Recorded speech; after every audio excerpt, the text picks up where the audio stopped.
ঋষিকেশের পরমার্থ নিকেতনে প্রবেশদ্বার দিয়ে ঢুকে পড়লাম।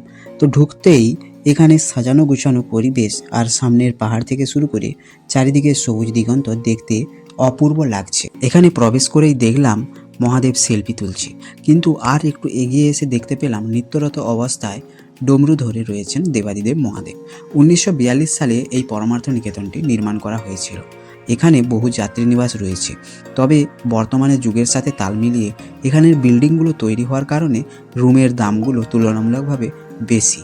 তবে এখানে একটু দাম দিয়ে থাকলে বহু মানুষ থাকতে পারে। এই পরমার্থ নিকেতন কিন্তু ঋষিকেশের সবথেকে বড় যাত্রী নিবাস।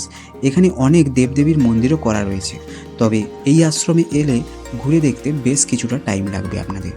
এছাড়াও যারা এখানে থাকেন কিংবা বাইরের জনসাধারণের জন্যও কিন্তু ক্যান্টিন করা রয়েছে, যেখানে 100 টাকার নর্মাল থালি পাওয়া যায়। এখানের পরিবেশটা আলাদাই লাগবে আপনাদের। পাহাড়ের কোলে আশ্রম তো একদিকে পাহাড় আরেকদিকে গঙ্গা, তো একটা দেবভূমি বলে আলাদাই অনুভূতি হবে। এইটা হলো পরমার্থ ঘাট। এই ঘাটটি 1942 সালে স্বামী সুখদেবানন্দজি মহারাজ তৈরি করেছিলেন। তখন অনাথ বাচ্চাদের এবং সাধারণ মানুষকে বৈদিক জ্ঞান ও বেদ পড়ানোর উদ্দেশ্যে এই পরমার্থ নিকেতন নির্মাণ করেছিলেন। কিন্তু বর্তমানে এখানে থাকার জন্য অনেক বিল্ডিং করা রয়েছে। এখানে বহু জায়গা থেকে মানুষ যোগব্যায়াম শিখতেও এসে থাকেন।